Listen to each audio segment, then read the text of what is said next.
anak-anak. Pagi, Bu. Kurang semangat nih kayaknya nyapanya. Pagi anak-anak. Pagi, Bu. Oke. Udah pada sarapan kan? Belum. Ya, gimana dong kalau sarapan? Tapi udah siap belajar? Ya. Reno udah siap belajar? Ya, Bu. Oke. Ya.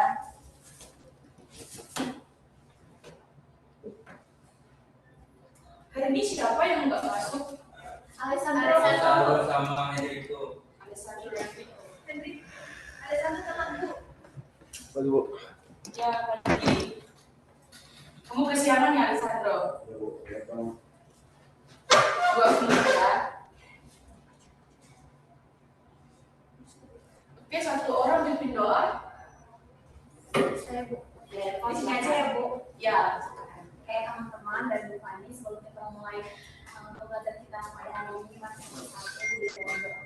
Dan Tuhan kami mengucap syukur Tuhan kepadamu atas kebenaran Tuhan dan luar biasa Tuhan kami Tuhan dan pagi hari ini Bapak. Tuhan sebentar kami akan memulai pembelajaran kami berkata Tuhan Bu Fani akan menyampaikan materi pada pagi hari ini Tuhan supaya kami bisa memahaminya Bapak. Ingat doa kami Tuhan kami serahkan ke dalam tangan kasih-Mu. Haleluya. Amin. Terima kasih, Elva. Ya, anak-anak. Ya.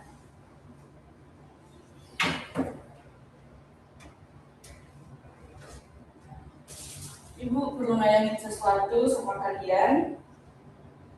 Tapi sebelum itu, Ibu ingin menyampaikan tujuan pembelajaran kita hari ini.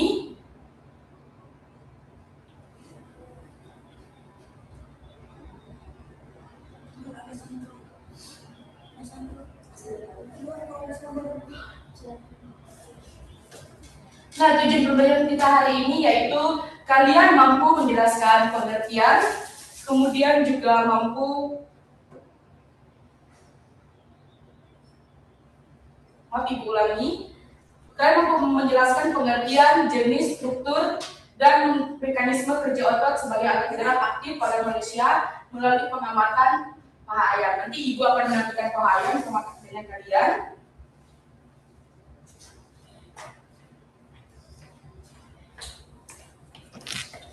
Nah, siapa di sini yang sering makan paha ayam? Pasti semuanya sering. Ini Ibu akan menunjukkan sesuatu sama kalian. Tadi Ibu Reti akan makan sila. Di sini ada paha ayam.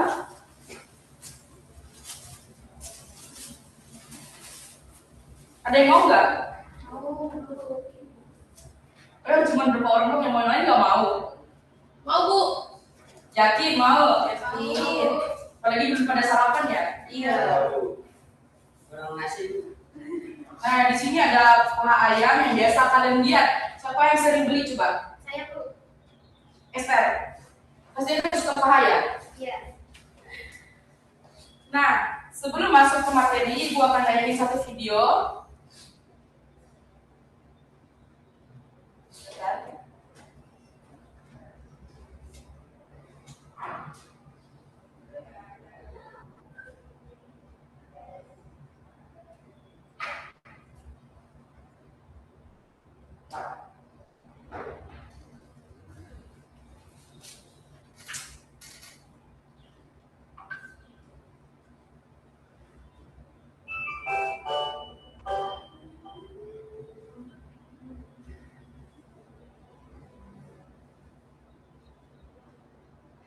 Wifi-nya kurang ini ya, kurang buat jaringan.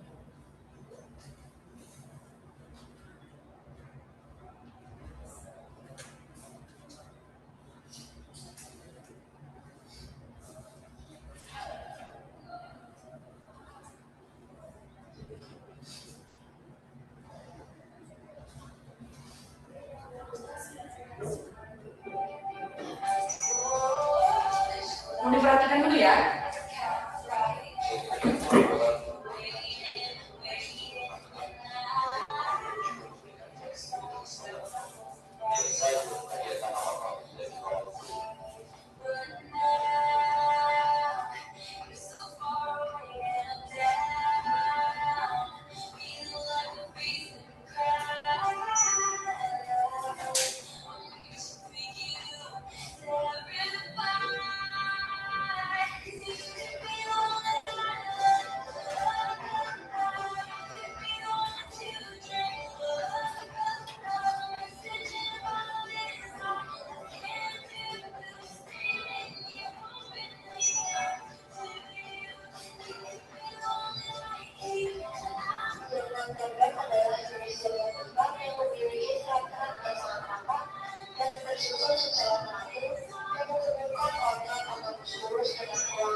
si paha ayam.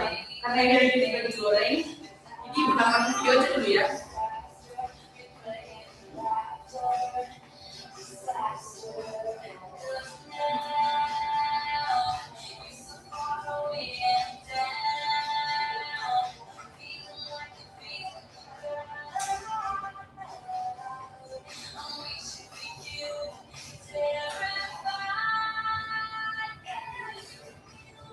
Oke. Nah, jadi sebenarnya paha ayam yang kita makan itu sebenarnya apa sih? Ada yang tahu nggak? Yang suka makan paha ayam, ada yang penasaran nggak sih paha ayam itu sebenarnya apa? Yang tahu nggak? Enggak. Oke. Tadi, tidak tahu. Tadi ibu udah naikin video. Kemudian kita lanjut ke video selanjutnya.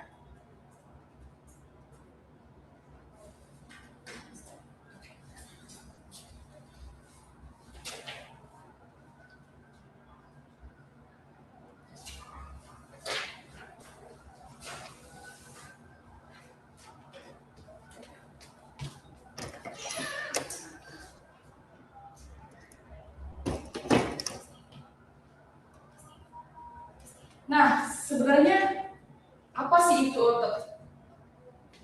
Tadi yang suka makan paha ayam. Ya, paha ayam itu adalah otot. Nah, di sini Ibu akan menjelaskan melalui gambar video. Mungkin di pikiran kita kalau tentang otot itu pasti cowok yang kekar. Tadi cewek-cewek ini pasti suka ya cowok-cowok yang badannya kekar, suka cowok yang nge-gym. Itu biasanya ditemukan di berbagai kalangan anak remaja saat ini. Nah, kita bisa lihat pasti cowoknya pada mikir nih, badannya kekar atau yang berotot. Apa itu otot? Oke.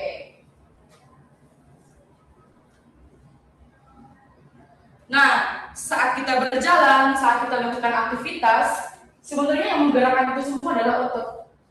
Kalau kita nggak ada otot, kalau kita hanya ada kerangka atau tulang, misalnya kalian cuma tulang nih, pasti kalian juga pernah kan lihat orang tua yang sudah terbaring lemah, tinggal, mohon maaf dengan kutipan, tinggal kulit dan tulang. Pasti orang itu udah nggak ada daya lagi buat bergerak.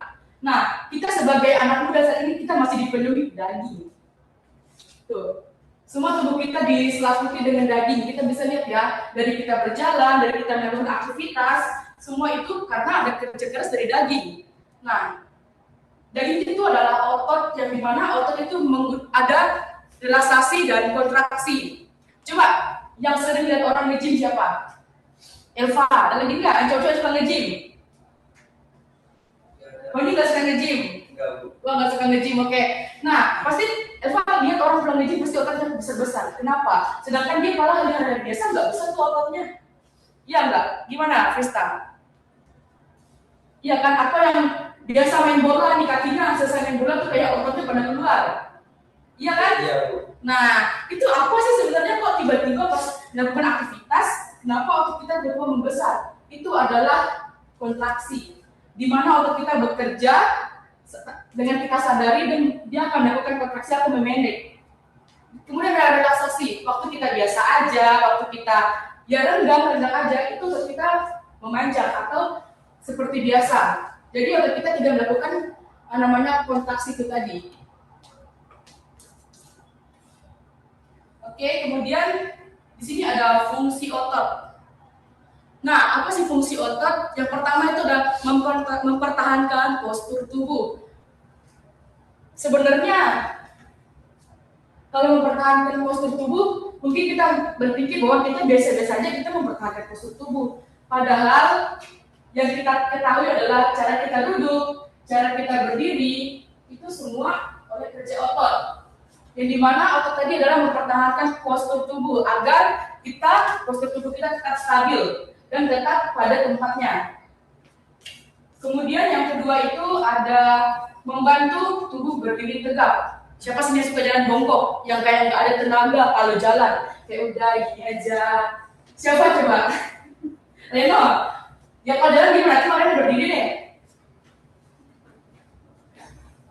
Nah, coba Reno jalan sampai ke depan sini. Nah, Reno bisa jalan dan bisa membantu tubuh berdiri tegak itu gara-gara otot, karena otot yang bekerja membantu tulang dan sendi mengangkat semua tubuh kita. Oke, yang 3 itu ada membantu menstabilkan sendi. Yang kita bisa lihat sendiri, kalau kita nggak ada daging, tulang kita cuma sama sendi doang, siapa yang membantu mempertahankan atau memperkuat itu? Kayak contohnya semen. Dan contohnya tadi paha ayam yang ibu udah nampakin di paha ayam. Kalau ayam itu kalau dia lari nggak ada daging, emang dia bisa lari? Enggak kan? Nah, terus kemudian ada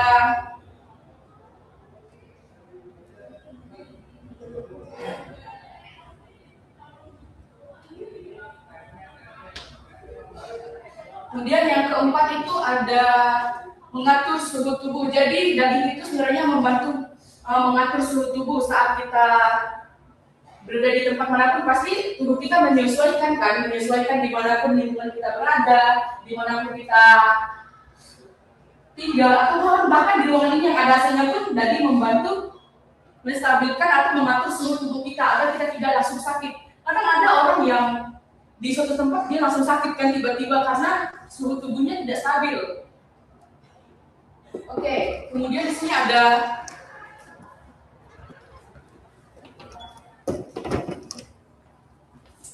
otot selalu bekerja. Tanpa kita sadari, otot dalam tubuh kita itu selalu bekerja. Dan ada tipe otot yang bekerja saat kita sadari atau tidak kita sadari. Ada yang tahu yang tidak kita sadari itu apa? Ayo Yayan, apa? Otot apa yang bekerja saat kita tidak sadari? Contohnya saat kita tidur. Otak, Yesti, Yayan, ayo. Otot jantung. Iya, otot jantung. Kalau misalnya otot jantung nggak bekerja, apa yang terjadi kan?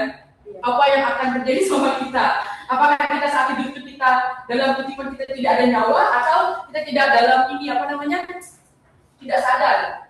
Nah, tanpa kita sadari, otot jantung bekerja terus-menerus. Jadi saat kita tidur, mau saat kita ngapain, semua otot itu akan bekerja. Tapi ada 2 tipe jenis otot, yaitu volunteer dan involunteer. Nah, otot yang digerakkan secara sadar disebut volunteer. Kalau misalnya kita mau menulis, itu otak yang menggerakkan pikiran kita dan seperti seolah-olah nyuruh, wah aku harus nulis nih. Jadi dia menyuruh saling koordinasi melalui otak, kemudian kita nulis. Itu adalah salah satu contoh otot yang secara sadar kita gerakan. Dan seperti juga tadi teman-teman, ada yang makan, ada yang olahraga. Kemudian tidak sadar tadi salah satunya tadi yang disebutkan Yesti, ada otak dan lainnya otot jantung. Oke. Nah ini ada gambar orang makan, siapa yang suka makan? Saya bu. Nah ini salah satunya tadi contoh jantung, yang dimana otot jantung itu membantu memompa jantung pada saat kita tidak sadar ya. Dengan dalam keadaan kita tidur.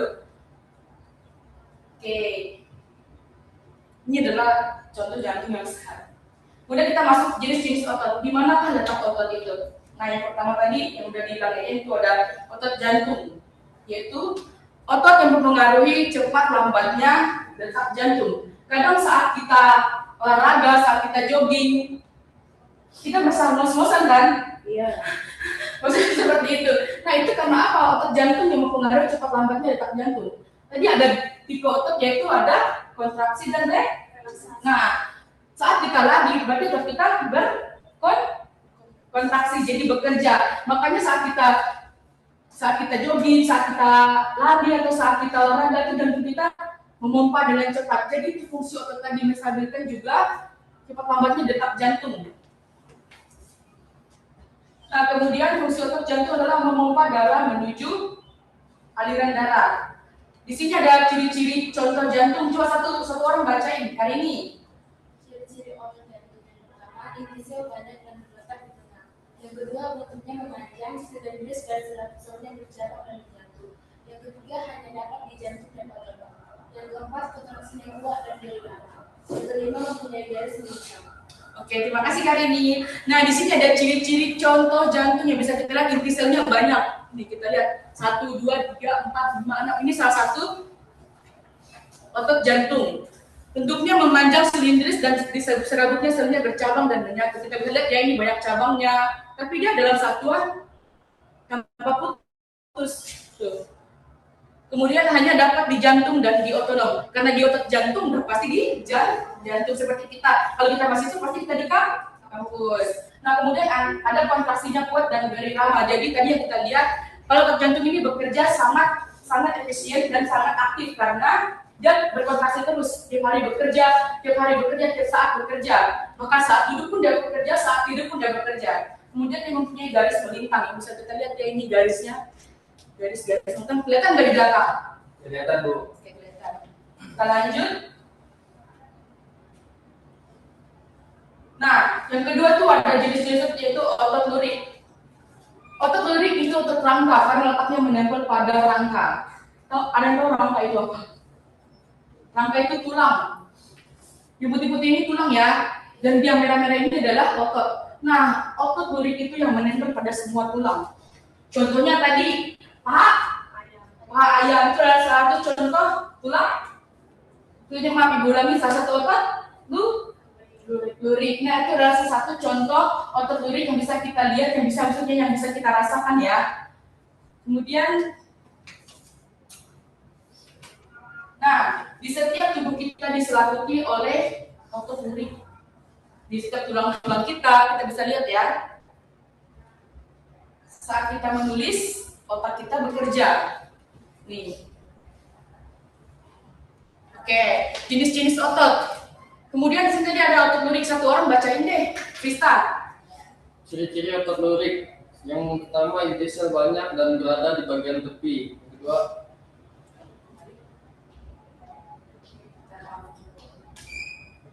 Ya, lanjut. jantung. Oh iya, jantungnya. Oke. Nah, yang kedua bentuknya silindris, panjang, punya ribuan serabut yang membentuk jaringan otot. Yang ketiga terdapat pada otot lengan, perut, pipi, dan menempel pada rangka tubuh. Yang keempat termasuk otot flunter. Yang kelima bekerja dengan kuat, cepat, dan mudah lelah. Oke, terima kasih Krista. Nah, di sini ada inti selnya banyak sama dengan otot jantung tadi. Inti selnya banyak nih. Kita bisa lihat sendiri. Dan berada di bagian tepi. Jadi setelah tulang itu adalah otot itu tadi atau yang bisa kita sebut dengan daging. Kemudian bentuknya silindris, panjang, punya ribuan serabut yang membentuk jaringan otot. Ini ya bisa kita lihat ya. Ini bisa dibayangin. Ini bentuknya. Nah, kemudian yang ketiga terdapat pada otot lengan, perut, pipi, dan menempel pada rangka tubuh. Coba dipegang pipinya. Ada nggak otot? Atau yang punya banyak lagi? Nah, ngerasain nggak ada otot, ada daging? Ada. Kemudian di perut, yang cowok punya di perutnya. Karena cewek pas sini. Nah, yang cowok ada nggak ngerasain ada otot dalam perutnya gitu? Atau yang biasa anak-anak muda sekarang bilang kalau orang nge-gym cowok itu perutnya sobek, iya nggak? Itu adalah salah satu otot yang berkontraksi, yaitu otot lurik yang terdapat pada perut. Nah, kemudian dia ini adalah termasuk otot volunteer. Kemudian yang kelima bekerja dengan kuat, cepat, dan mudah lelah. Jadi saat kita sadari otot lurik ini adalah otot yang mudah capek, istilahnya kan, yang mudah berhenti saat kita udah lelah. Contohnya kita lari. Pasti kalau udah capek kita berhenti. Coba tadi lihat otot jantung. Otot jantung dia bekerja terus tapi nggak capek. Nah, itu perbedaan otot lurik dan otot jantung. Dan kita lanjut. Nah, otot polos. Otot polos adalah otot yang bekerja secara tidak sadar. Yang bisa kita lihat. Ini gambaran pada umumnya dan ini gambaran pada mikroskop. Nah, contoh-contoh jenis otot itu ada, yang pertama ada apa? Usus. Yang kedua, yang ketiga, nah, otot polos ini ada pada mereka semua, yaitu dari usus, pembuluh darah, dan rahim. Jadi mereka ada di sebagian dari bagian-bagian mereka ini. Contohnya seperti, nah, pembuluh darah diatur oleh sistem saraf otonom. Karena daging kita ini membantu, mengatur, dan masuk ke proses darah. Kemudian ada di lambung juga. Jadi saat lambung bekerja, saat semuanya bekerja itu otot tanpa kita sadari, otot yang melakukan semuanya. Salah satunya seperti otot jantung tadi. Dan ini adalah salah satu contoh otot influencer. Nah, kemudian di sini ada bekerja secara cepat namun mudah lelah yang seperti Ibu jelaskan tadi. Otot ini mudah lelah. Oke, di sini sini ada jenis-jenis otot. Satu orang bacain. Siapa? Yesti. Ciri-ciri otot polos yang pertama hanya memiliki satu intisal di tengah, yang kedua bentuknya gelondong dengan kedua ujung meruncing bereaksi lambat, yang ketiga terdapat pada otot pembuluh darah, otot sistem pencernaan dan organ lain, yang keempat termasuk otot involunter, yang kelima tidak mempunyai garis melintang. Oke, terima kasih Yesti. Nah, di sini hanya memiliki satu inti sel saja. Jadi setiap bagian-bagian itu selnya cuma satu. Nah, bentuk gelondongnya dengan kedua ujungnya meruncing bereaksi lambat. Ini contohnya kayak bentuk beras. Ya. Kemudian terdapat pada otot pembuluh darah, otot sistem pencernaan dan organ lain. Dan yang keempat termasuk otot involunter karena tanpa kita sadari. Kemudian tidak mempunyai garis melintang. Kita lihat ya. Oke, kita lanjut. Nah, kerja otot. Otot itu dibagi menjadi dua. Coba baca yang Reno. Cara kerja otot yang pertama otot sinergis, otot yang bekerja sama secara searah. Lalu otot antagonis, otot yang bekerja secara berlawanan. Oke, terima kasih Reno. Nah, di sini kita bisa lihat ya ada otot sinergis, otot yang bekerja sama secara searah. Rangka saat bernapasan, contohnya saat bernapas. Itu ototnya saling bekerja sama dalam satu arah. Jadi ada dua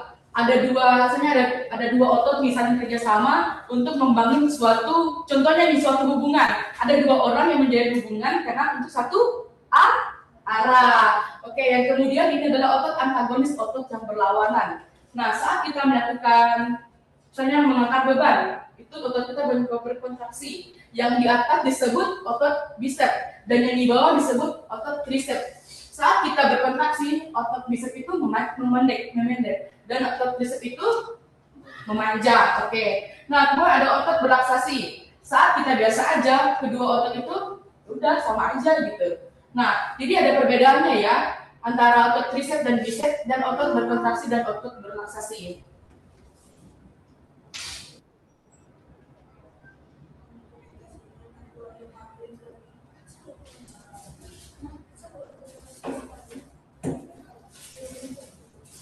Oke, ibu akan membuat satu kelompok, mungkin dua-dua aja ya kelompoknya ya, kelompok ini dan kelompok ini.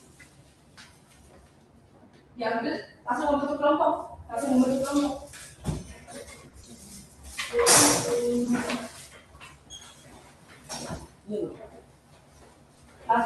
kelompok.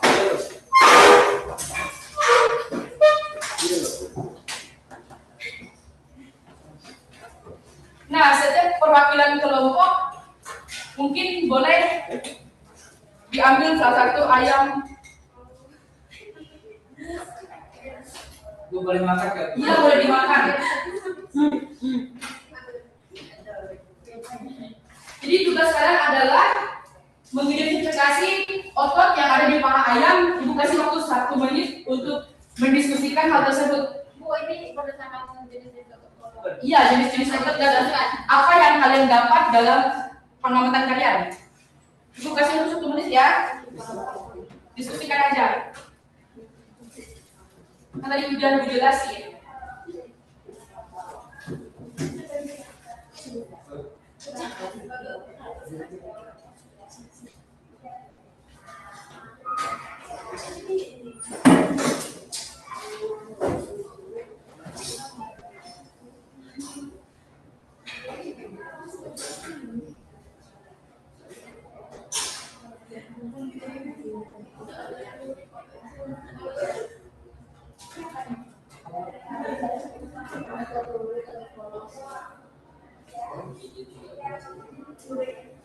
Yang kalian lihat aja ya, sesuai dengan menerangkan apa yang kalian dapat tanggapi mengenai otot yang melalui pengamatan otot ayam atau paha ayam.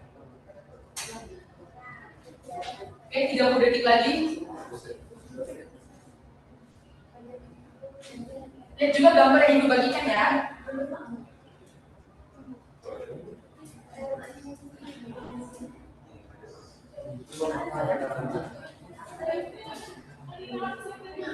Ayo diskusikan.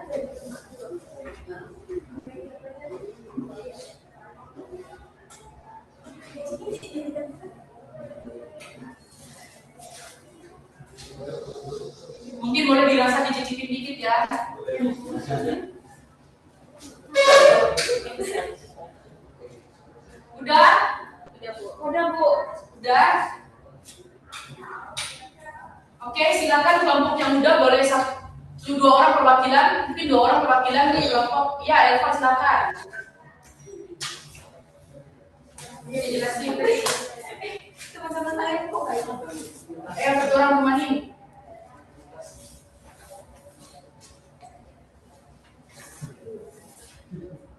Elva silakan jelasin. Selamat pagi teman-teman. Pagi. Saya perwakilan dari kelompok 1 akan mempresentasikan hasil diskusi kami. Di sini kami tadi mendapat pahayam, ada paha bawah dan paha atas. Di sini yang kami diskusikan yaitu yang paha bawah ini merupakan jenis otoklorik dan ini kami simpulkan pahayam ini termasuk jenis otoklorik. Oke, tepuk tangan untuk Elva. Sekarang kelompok Candani, ayo Candani. Ayo satu orang, ayo waktu. Udah pada mau istirahat kan? Oh iya Bu, lapar. Ayo cepat. Selamat pagi teman-teman. Pagi. Juga di sini saya akan mempresentasikan hasil dari diskusi kami. Tadi kita sudah bahas tentang otot. Nah di sini dari gambar ini yang kami lihat itu ada paha atas dan paha bawah. Nah di bagian paha atas ini adalah otot volunteer. Nah sedangkan bagian paha bawah ini adalah otot lurik. Oke, terima kasih. Tepuk tangan untuk Esther. Nah, anak-anak untuk selanjutnya nanti gue akan bagikan di grup kita. Di sini ada penugasan untuk minggu depan, mohon dibawa ya. Nanti silakan di print yang ibu berikan dan kita isi bagian-bagiannya. Mungkin satu orang bisa menyimpulkan pelajaran kita hari ini. Saya Bu. Ya, Elva silakan. Saya akan menyimpulkan pembelajaran hari ini. Tadi sudah menjelaskan bahwa ada dua jenis otot yaitu volunteer dan involunteer. Terus ada jenis-jenis otot yang ada dalam tubuh kita itu Bu, yaitu yang pertama ada otot lurik, otot kolot, dan otot jantung. Oke, terima kasih Elva. Tentang ibu Elva. Nah, hari ini ibu akan memberikan juga penguatan untuk kita bahwa hidup kita ini atau cara kerja kita seperti itu dibantu oleh otot. Jadi buat kita sebenarnya mau dipelajari lagi ya materinya, dan ini adalah penugasan di rumah, tolong dikerjakan nanti minggu depan di bawah. Baik, sekian dari ibu, mungkin kalian boleh istirahat. Terima kasih. Terima kasih ibu. Ini lanjut.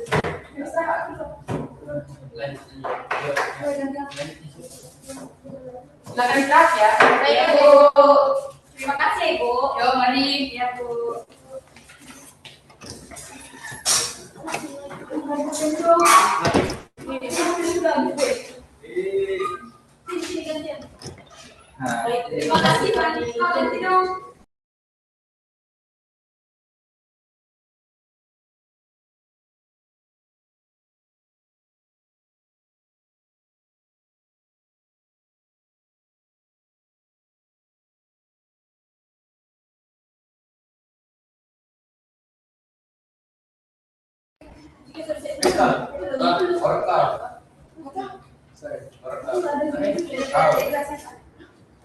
Nah, yes.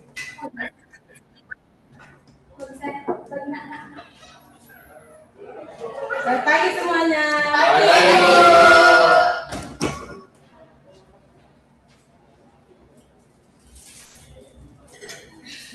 Oke, udah pada siap untuk belajar belum?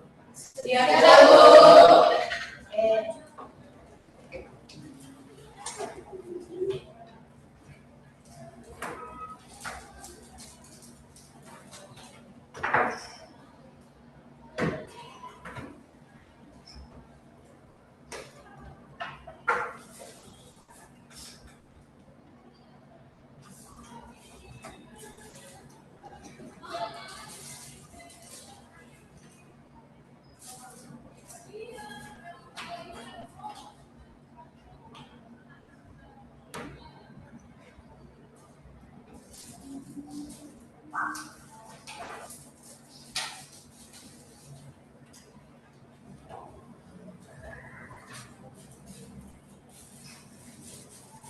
Baik, jadi kalian tadi sudah ada mata pelajaran pertama dan pasti udah doa ya.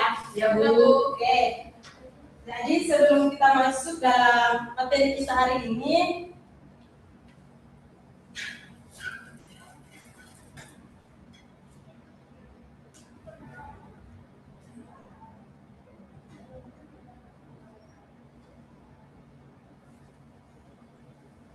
di slide pertama ini, Ibu akan bertanya pada kalian apa yang kalian ketahui tentang gambar pada slide pertama ini. Orang makan, Bu. Dia makan salad, Bu. Makanannya sehat, Bu. Dia diet. Cewek Bu. Oke, yang kalian jawab itu semua betul. Jadi gambar pada gambar pertama ini ada orang yang sedang makan. Jadi apakah kalian pernah makan juga? Pernah, Bu. Oke, apa yang kalian lakukan saat makan? Menelan. Punya. Nah, terus setelah kalian punya, menurut kalian makan itu mau kemana? Ke perut. Nah, langsung ke perut. Mulut Makanan langsung ke perut. mulut kerongkongan. Oh iya. Jadi saat kita makan itu saat makanan masuk ke mulut itu kita harus punya dulu.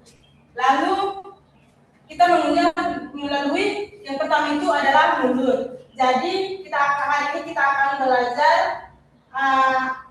yang pertama Ibu sampaikan dulu tujuan pembelajaran kita hari ini, yaitu yang pertama kalian mampu menyebutkan organ pada sistem pencernaan dan juga pada bagian-bagiannya. Yang kedua itu kalian mampu menjelaskan fungsi organ pencernaan, dan ketiga menjelaskan mekanisme pencernaan, yang keempat juga menjelaskan gangguan penyakit pada sistem pencernaan. Oke, hari ini yang pertama kita akan belajar tentang organ penyusun sistem pencernaan.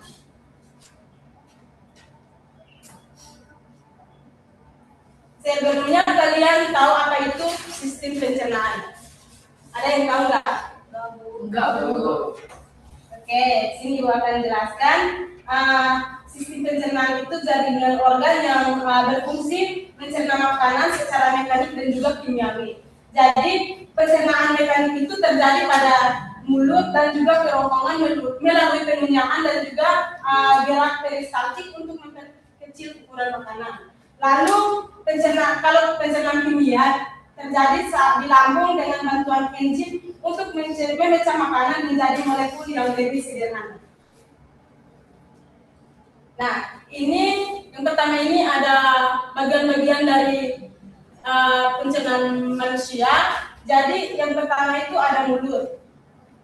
Tadi kita sempat bicara tentang fungsinya. Yang pertama itu bagian-bagian dari organ pencernaan. Jadi yang pertama ini ada mulut. Coba satu orang baca. Oni, baca bagian pertama. Pencernaan manusia. Mulut tempat pertamanya masuk makanan untuk membantu proses pencernaan mekanis dan juga kimiawi. Terus ada kerongkongan, saluran yang menghubungkan mulut dengan lambung, mendorong makanan melalui gerakan peristaltik. Lambung, tempat makanan diaduk dan dicerna secara kimia menggunakan asam lambung dan enzim pencernaan. Terus ada usus halus, terdiri dari 3 bagian. Yang pertama ada duodenum, yang kedua ada jejunum, yang ketiga ada ileum. Disinilah sebagian besar proses pencernaan nutrisi. Ya, jadi yang di bagian ini ada mulut, kerongkongan, lambung dan juga usus halus. Jadi yang tadi di bagian pengertiannya ini dari mulut sampai lambung itu adalah proses secara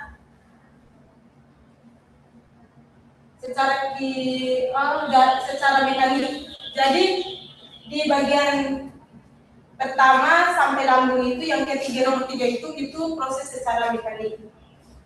Jadi makanan dikunyah dari mulut menuju kerongkongan, lalu Lalu ke lambung, itu lambung dia digunakan untuk menghancurkan makanan.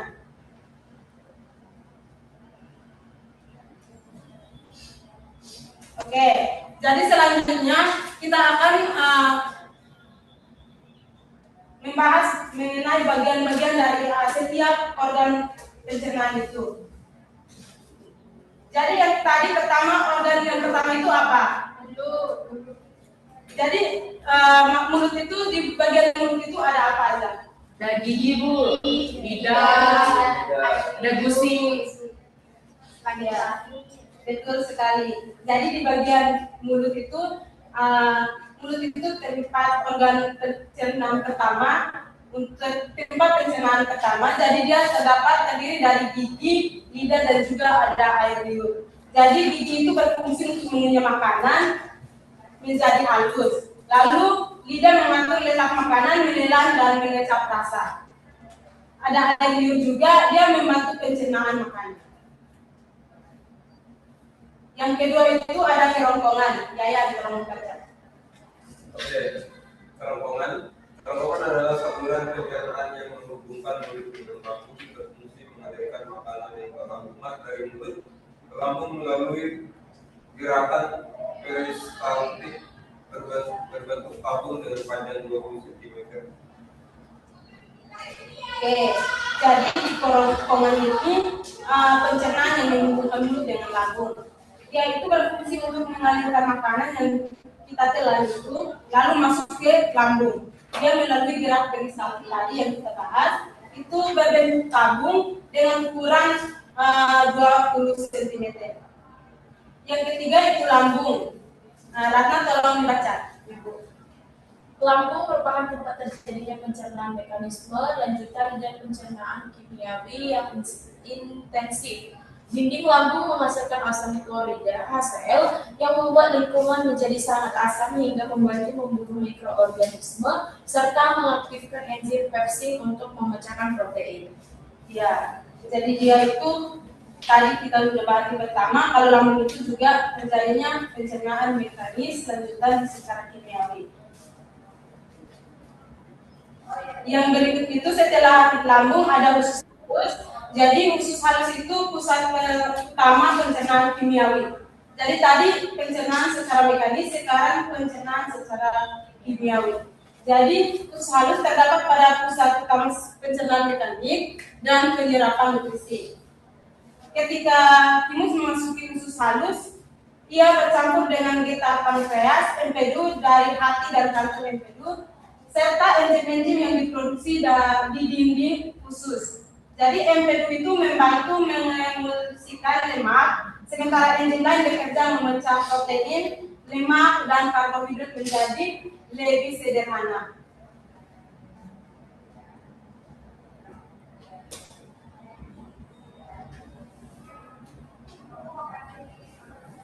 Selanjutnya ada usus besar. Renan tolong dibaca. Usus besar adalah bagian akhir dari sistem pencernaan yang berfungsi menyerap air dan mineral dari sisa makanan, membentuk feses, serta menjadi tempat hidup bakteri baik yang membantu proses pencernaan sisa makanan yang tidak tercerna atau tidak terserap, kemudian memasuki usus besar. Bagian ini berfungsi menyerap air dan mineral yang masih tersisa sehingga membantu membayarkan feses. Oke, jadi ini usus besar ini adalah bagian akhir dari sistem pencernaan. Jadi dia itu berfungsi untuk menyerap air dan mineral dari sisa makanan yang tadi kita makan melalui mulut. Jadi dia berbentuk feses serta tempat hidup bakteri baik yang membantu proses pencernaan sisa makanan yang tidak tercerna atau tidak terserap, kemudian memasuki usus besar. Nah, ini dia berfungsi menyerap air dan mineral yang masih tersisa sehingga membantu memandatkan feses.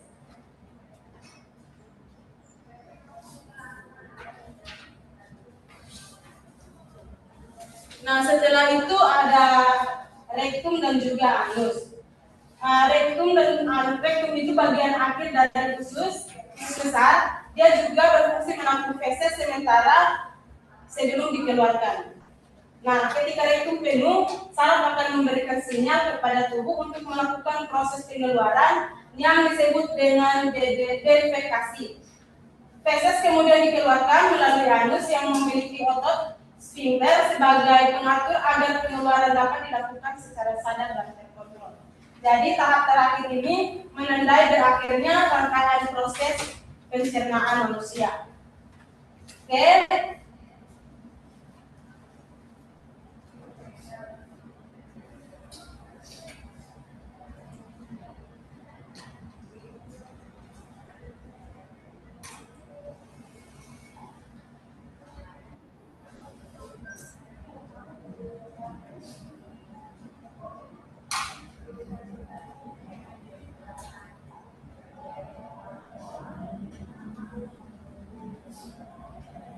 Jadi ini adalah bagian penjelasan itu dari hari ini. Selanjutnya kita akan berdiskusi kelompok.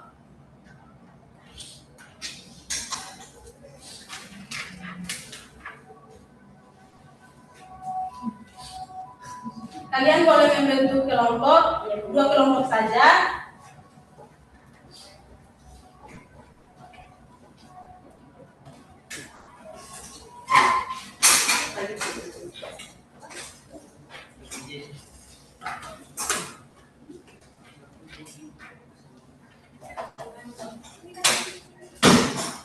Aku mau dengar expert.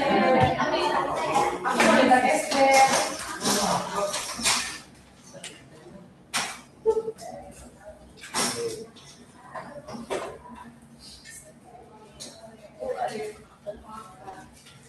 Bu Prista lapar Bu. Prista, nanti Oh iya, Bu. setelah kelas baru mau makan ya. Ini Prista dorong. Oke, bentar ya. Ya Bu.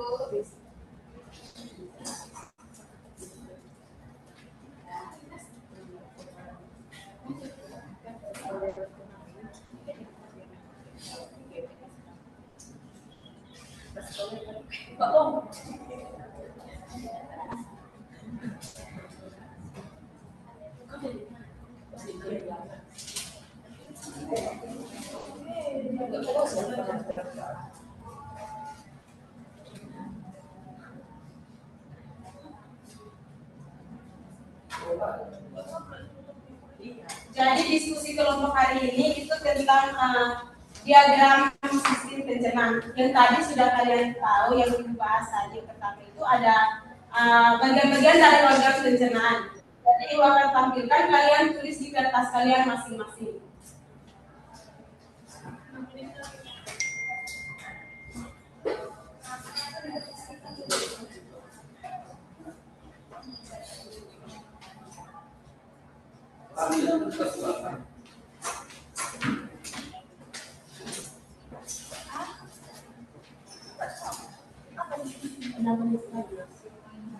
Mulai lagi.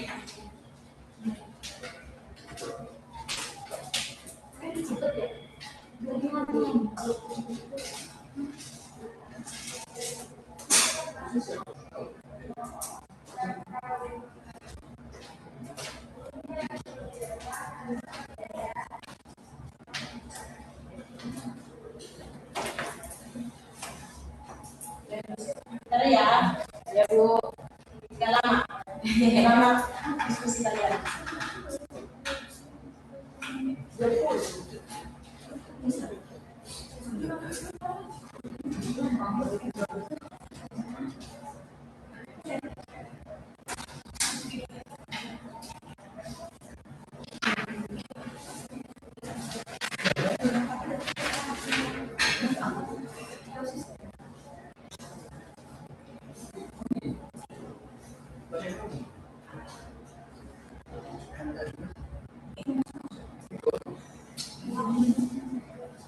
Meledakan mati Om. Oh, Oke. Di sini ada diagram. Nanti di bawah ada pertanyaannya, ada tabel yang kalian isi.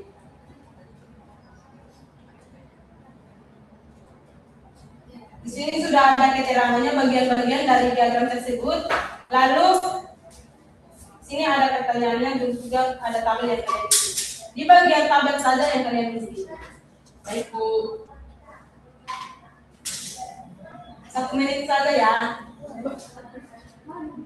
Yang tabel itu. Iya, kan di sini di atas ada diagram. Nah, ini ada diagram ini. Lalu kalian isi bagian tabel ini. Di sini ada organ-organ, ada baju. Tadi Ibu sudah jelaskan yang bagian dari setiap organ itu apa aja, bagian-bagiannya, lalu keterangannya. Ya, Bu.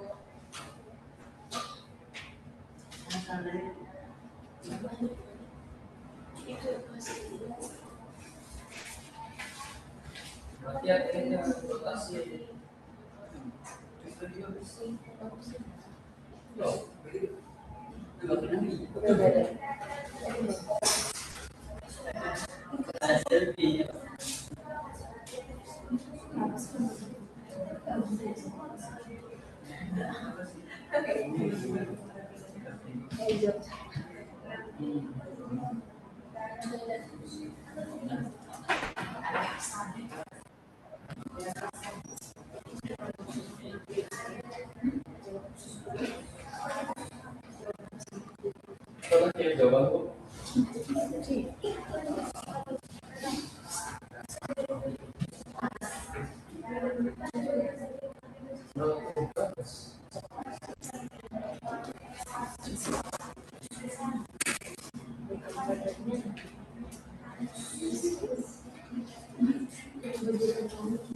Diskusi ya, bukan makan bisa. Ini bagiannya yang mekanik atau kimiawi itu? Kan ini dari mulut yang ada di tabel aja ya. Iya. Sudah ada. Oh yang ada yang ada bagian-bagiannya. Bagian-bagiannya. Bagian apa itu? Iya. Yang mulut tadi kan di mulut itu ada lidah, ada air liur dan sebagainya. Bu tadi pakai esophagus Bu, ini nggak tahu Bu apa ya? Esophagus itu sama dengan kerongkongan. Kerongkongan ya Bu.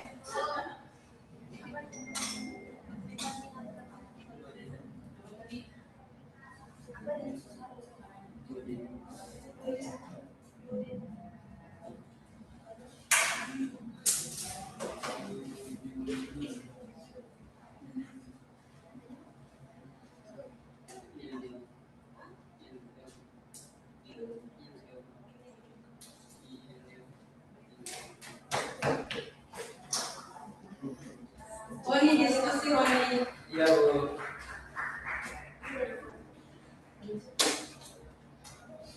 Diskusi ini Bu, itu laki-laki yang sebelah kanan Ibu itu nggak bisa.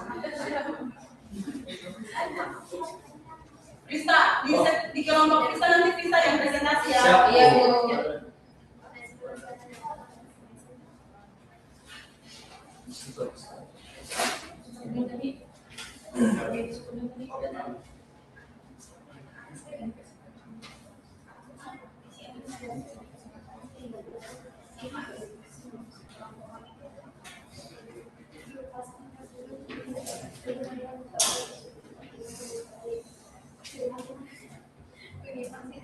Di kamar mandi ya Bu.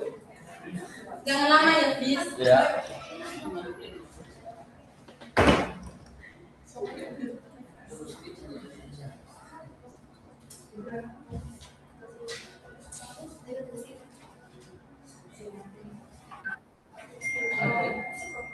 Oke, waktunya habis.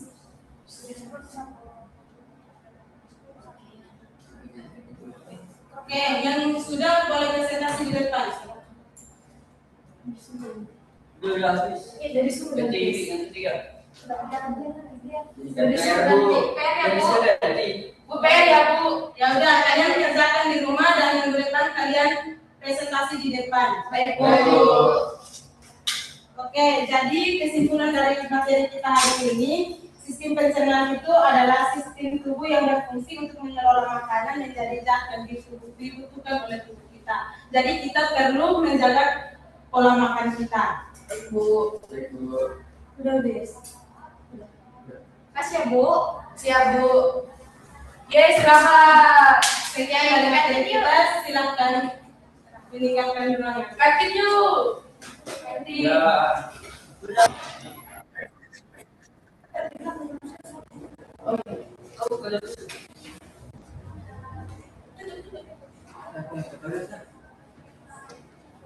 Nanti aja yang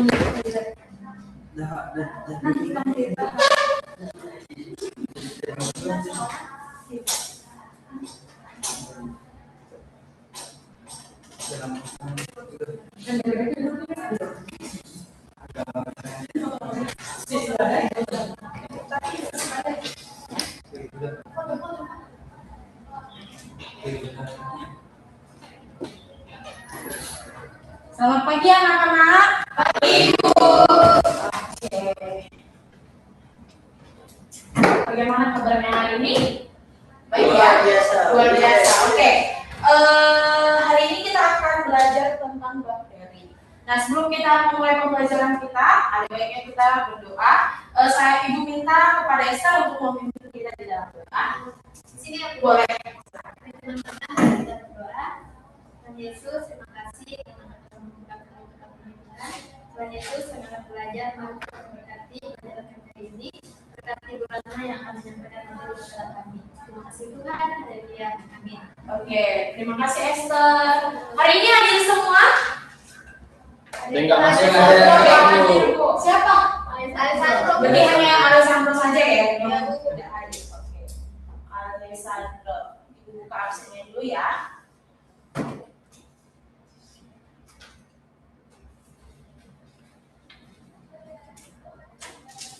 Oke. Di sini pada hari ini kita akan membahas tentang pengertian dan ciri-ciri umum bakteri.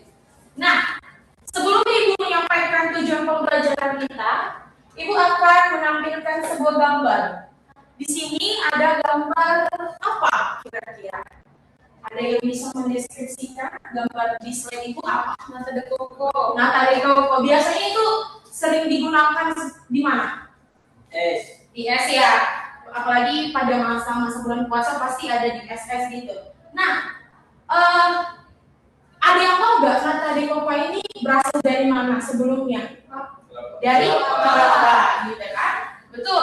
Jadi nata de coco ini berasal dari air kelapa. Nah, kok menurut anak-anak semua apa penyebab dari air kelapa itu bisa terbentuk seperti nata de coco? Apa? Coba. Tidak tahu. Nggak tahu. Ada yang tahu? Apa? Oh enggak. Jadi nata de coco ini terbuat dari air kelapa. Kenapa? Karena ada yang namanya bakteri. Maka hari ini kita akan belajar tentang bakteri. Bakteri itu seperti apa? Jadi anak-anak semua, tujuan pembelajaran kita hari ini yaitu mahasiswa dapat menguraikan pengertian dari bakteri dan apa saja ciri-ciri dari bakteri tersebut. Oke, siap memulai pembelajaran hari ini? Siap. Oke. Nah, pasti anak-anak semua bertanya-tanya apa itu bakteri. Nah, bakteri pertama kali ditemukan oleh Anthony van Leeuwenhoek pada tahun 1684. Bakteri adalah organisme uniseluler dan prokaryotik yang tidak memiliki inti sel sejati dan berukuran mikroskopis. Kita tahu bahwa bakteri itu kecil, gitu ya. Nah, selanjutnya bakteri dapat hidup berbagai lingkungan seperti tanah, air, udara, dan tubuh makhluk hidup. Nah, ada ciri-ciri dasar dari bakteri itu adalah uniseluler, prokaryotik, mikroskopis, tidak memiliki klorofil. Nah, ada karakteristik yang tidak dapat hidup di berbagai lingkungan dan memiliki kemampuan beradaptasi yang tinggi. Habitat bakteri itu terdapat di mana saja. Anak-anak pasti ditanya, Bu, habitat bakteri itu di mana saja supaya saya bisa tahu. Nah, di sini ada tanah, air, udara, bahkan di tubuh makhluk hidup itu bakteri itu bisa hidup. Nah, selanjutnya faktor yang mempengaruhi pertumbuhan. Di mana pertumbuhan Sumber bakteri dipengaruhi oleh kondisi lingkungan tertentu yang mendukung kehidupan. Pertama ada pH, suhu, kadar garam, zat kimia, metabolit, sumber nutrisi. Selanjutnya di sini sebelumnya dari pengertian bakteri ada yang mau ditanyakan? Tadi Bu ada yang menjelaskan pengertian bakteri, dia tinggal di mana, kehidupannya di mana gitu. Ada yang mau bertanya? Enggak, cukup jelas ya. Oke, lanjut. Ciri-ciri umum bakteri. Bakteri memiliki ciri khas membedakannya dari makhluk hidup lainnya, terutama dari segi struktur dan ukuran. Ciri-cirinya itu bersel satu atau sering disebut uniseluler, bersifat prokariotik, tidak memiliki inti sejati, dan berukuran sangat kecil. Nah, bakteri itu adalah ukurannya sangat kecil. Ya, bakteri itu tidak nampak secara mata telanjang. Bakteri itu bisa kita lihat hanya di mikroskop. Jadi nanti ada saat kita praktek, kita melihat bakteri itu seperti apa, gitu ya. Nah, selanjutnya, anak-anak, bentuk dan ciri bakteri. Di sini bakteri memiliki bentuk yang beragam, yang menjadi salah satu ciri penting dalam pengelompokan bakteri. Nah, bentuk bakteri itu seperti opus atau bulat. Selanjutnya ada basil seperti batang dan spirillum, spiral, vibrio, koma. Nah, selanjutnya di sini selain ciri-ciri umum, bakteri juga memiliki kemampuan khusus dalam bertahan hidup dan berkembang biak. Nah, bakteri ini dia dapat bertahan hidup dimanapun dia saja berada, karena dia dapat menyesuaikan diri dengan lingkungannya sendiri tersebut. Cirinya itu berkembang biak dengan pembelahan binar. Minggu depan kita akan belajar tentang pembelahan binar. Nah, dapat bertukar materi genetik, dapat membentuk endospora, dan dapat bersifat autotrof atau heterotrof. Nah, sebelum itu ada yang mau bertanya tentang materi yang Ibu sampaikan? Ada Bu? Ya, boleh nggak Bu di slide sebelumnya? Iya, yang mana Elva? Sama lagi Bu, yang itu lagi Bu, kayaknya lanjut. Tadi Bu, yang jenis-jenis ciri-ciri. Tadi Bu, ya, yang itu bentuk bakteri. Yang saya mau bertanya, yang spirillum ya. Itu bentuknya kayak gimana Bu? Nah, kayak dan terdapat di mana? Terdapat di mana?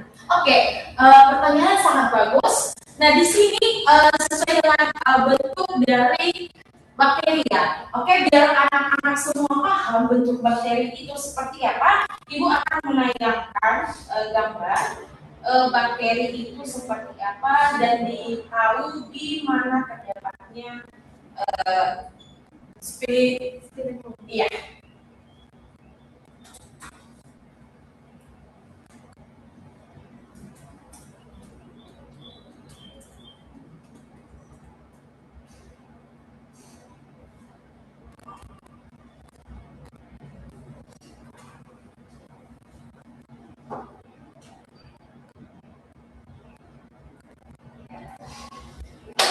Nah anak-anak di sini kan ada gambar bakteri.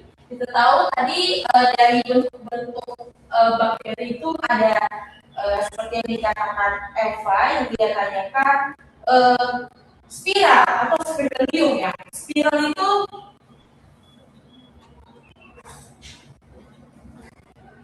ini. Jadi bentuk spiralnya itu begini. Jadi kan ada tabung ya tadi, ada fokus bulat dan ada basil batang. Nah batangnya itu di sini. Ini batangnya. Jadi gitu. Oke, mengerti? Oke, ada lagi yang mau bertanya? Udah ngerti ya? Udah mengerti? Oke. Jadi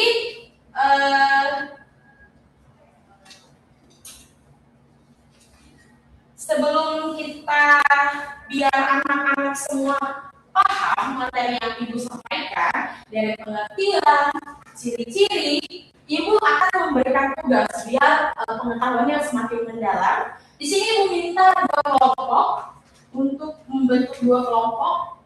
Bisa? Ayo.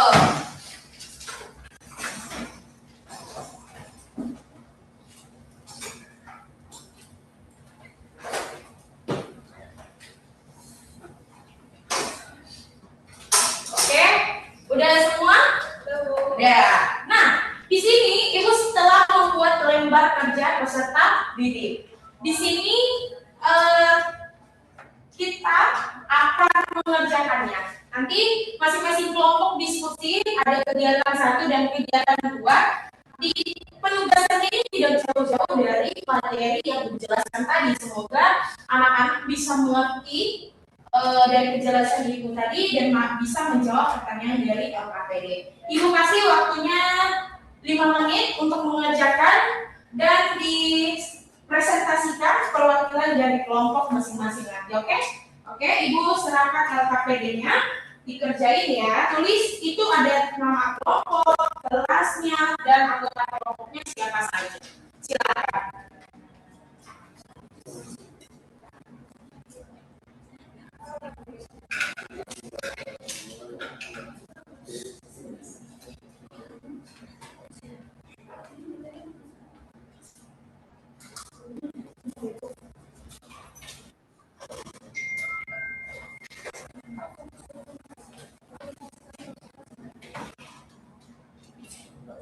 Lima menit ya waktunya.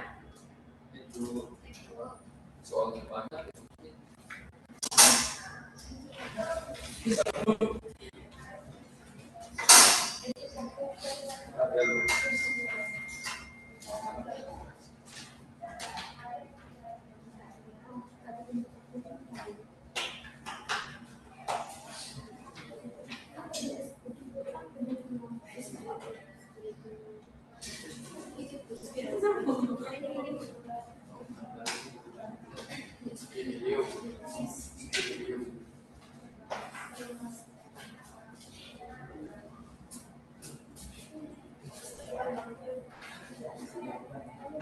Ayo, bisa kan dikerjakan? Oke. Ya, diskusi ya. Tema Ya begitu. diskusi. Itu Jangan. sudah jadi enak tahu. Udah tadi kita ngomong terus. Oh, Kenapa? kenapa? Aja Bu, berdiri Bu. Hah? Berdiri di depan kelas. Jangan. Ayo.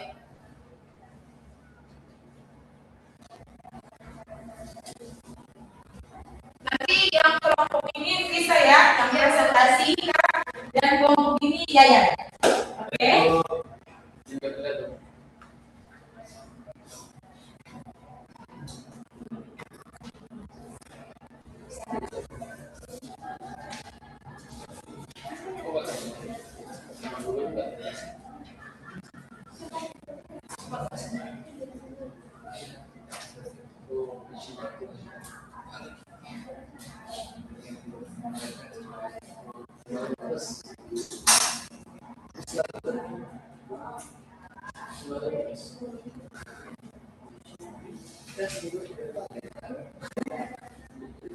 Waktunya 2 menit lagi ya.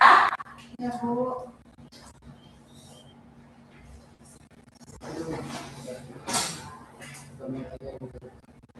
Ayo.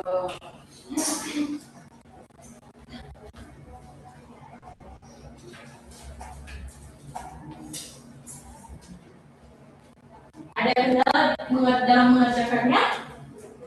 Tidak ya?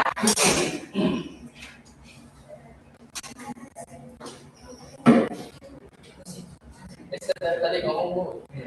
Ganggu kami. Kita yang cek Bu.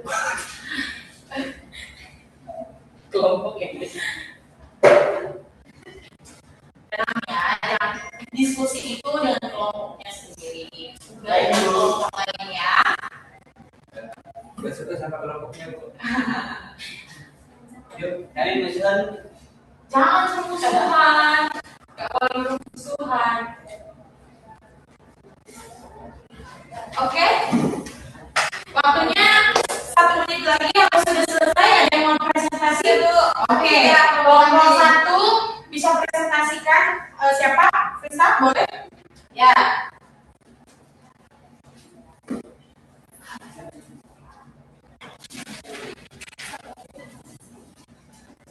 Oke, bagi teman-teman saya akan presentasikan hasil diskusi kelompok 1 kami.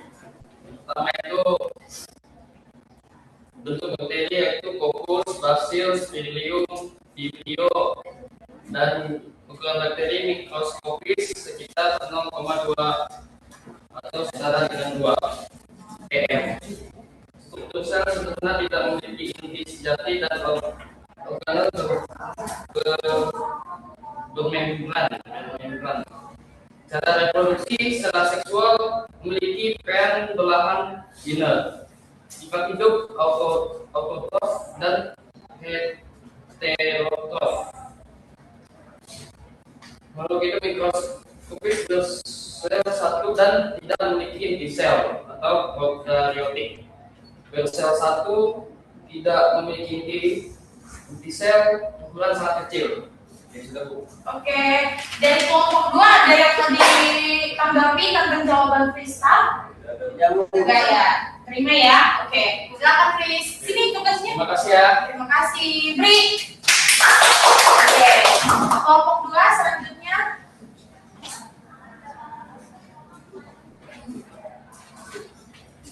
Oke, dari kelompok kami itu bentuk bakteri itu yang pertama bulat, batang spiral, dan vibrio. Terus untuk ukurannya itu mikroskopis sekitar 0,2 sampai 2. Strukturnya itu sederhana, tidak memiliki inti sejati dan organel bermembran. Cara reproduksinya secara aseksual melalui pembelahan biner. Sifat hidupnya itu autotrof. Heterotrof dapat hidup di berbagai. Untuk kegiatan satunya itu bakteri adalah makhluk hidup mikroskopis bersel satu yang tidak memiliki inti sejati atau prokaryotik dan tidak berbagi dan hidup di berbagai lingkungan. Terus kedua, bersel satu tidak memiliki inti sejati dan berukuran sangat kecil. Oke, dari kelompok 1 ada yang menanggapi dari jawabannya? Enggak. Ya, Bu. Oke, tugasnya diserahin di sini ya. Beri. Baik, anak-anak, Ibu perhatiin dari hasil jawaban semua sangat bagus. Berarti penjelasan yang Ibu sampaikan tadi sangat dipahami ya dan dimengerti. Oke, sebelum kita mengakhiri, Ibu akan menyimpulkan materi kita pembelajaran hari ini. Bakteri merupakan organisme uniseluler yang bersifat prokaryotik dan berukuran sangat kecil dan memiliki berbagai bentuk serta cara hidup. Dan bakteri juga dapat hidup di berbagai lingkungan dan memiliki peran penting dalam kehidupan. Jadi kesimpulan dari materi kita seperti yang Ibu sampaikan. Nah, Ibu minta 1 orang siswa menyimpulkan materi kita pada hari ini. Ayo, Esther, boleh menyimpulkan secara simpul materi kita hari ini. Ayo. Dari materi kita hari ini Bisa berdiri. Oke. Nah, jadi saya akan menunjukkan materi kita hari ini. Dari materi bakteri ini kita bisa melihat bakteri itu dari apa. Nah, yang tadi seperti Ibu jelaskan itu bahwa bakteri itu adalah sesuatu hal yang tidak dilihat. Nah, jadi bakteri itu tidak bisa dilihat dengan mata telanjang. Nah, jadi tadi Ibu katakan bahwa bakteri itu hanya bisa dilihat di mikroskop. Oke, terima kasih Esther. Oke, baik anak-anak. Nah, untuk minggu depan kita akan ketemu lagi. Di situ kita akan mempelajari tentang pembelahan biner atau cara reproduksi dari bakteri tersebut. Oke anak-anak, sekian dari pembelajaran hari ini. Terima kasih untuk kerjasamanya. Jangan malas-malas sekolah, ya, rajin-rajin sekolah. Oke, terima kasih. Sampai ketemu lagi di pertemuan berikutnya. Terima kasih. Terima kasih.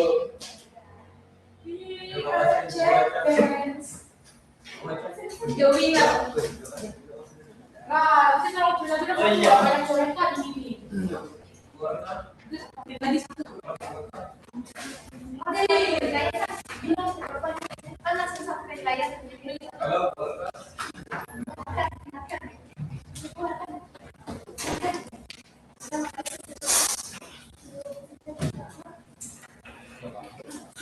Oke, selamat pagi. Silakan grup yang maju duduk di bagian tengah.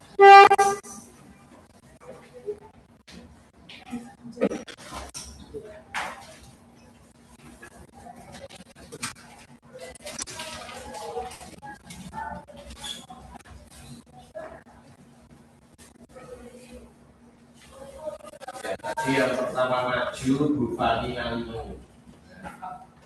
Bagaimana perasaannya ketika mengajar dan